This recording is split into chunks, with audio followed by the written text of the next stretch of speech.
Started with a text. One simple, ordinary notification that shattered everything in a way I never could have imagined. I need to talk to my ex alone.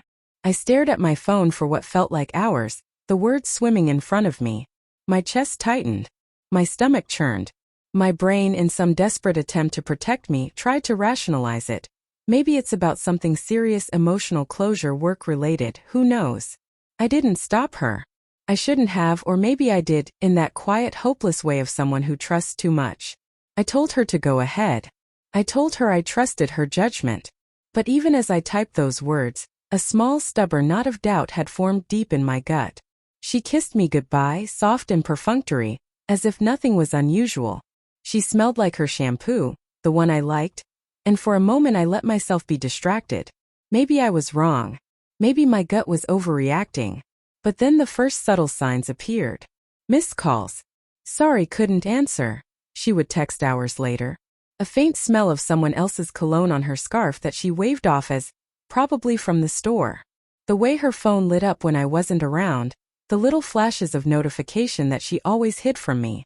Each small thing seemed insignificant alone, but together, they were pieces of a puzzle I didn't want to see. I found myself replaying old conversations in my head, hunting for signs I'd missed. The laughs she shared over text, the inside jokes I didn't know about. I questioned myself constantly. Was I paranoid? Was I imagining this? Maybe I was too controlling, too insecure, maybe I was the problem. Then the hour passed. I was pacing the living room when a message came through. My chest tightened as I saw her name on the screen. Finally, I thought. Maybe she was done.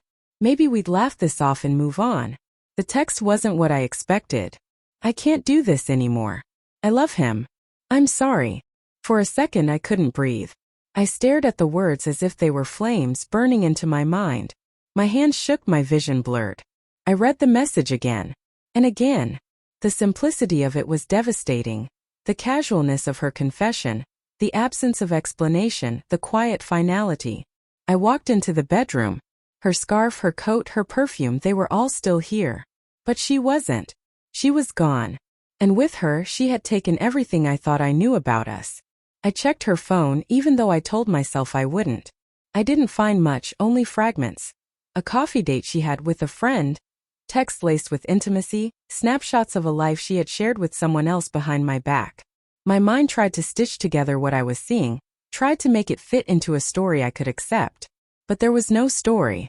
Just betrayal. Pure, unfiltered betrayal. And the memories, they cut the deepest. The morning she made me coffee, the nights we stayed up talking, the way she laughed at my stupid jokes. Everything felt tainted now. Every touch, every whispered "I love you," every promise. It all seemed like a carefully crafted lie. I didn't scream. I didn't throw anything. I just sat on the edge of the bed, feeling the weight of disbelief and heartbreak. I imagined her face, smiling at him, and the image lodged in my chest like a stone. I couldn't understand it. How could someone you promise forever to, someone who swore loyalty and love, just switch? Just walk away so casually? I texted her back. Simple. Direct. Don't come back. She replied instantly, maybe expecting anger, a fight, a plea. But I couldn't give her that. I was done. My voice would have betrayed me. My tears, my hurt, my confusion. None of that mattered anymore. She had chosen him. Not me, not us, not the life we built. The fallout was quiet but devastating.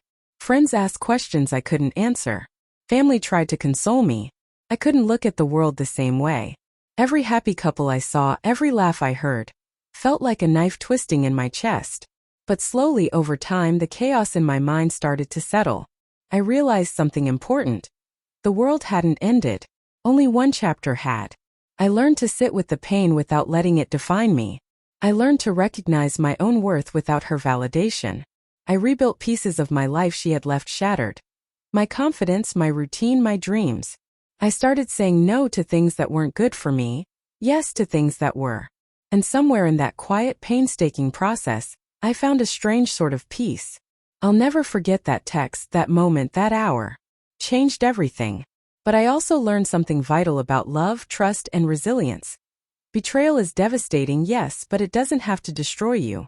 It teaches you who you are, what you can endure, and what you deserve. 1 hour. One text. One moment, and everything ended. But I survived. And that, in the end, made all the difference.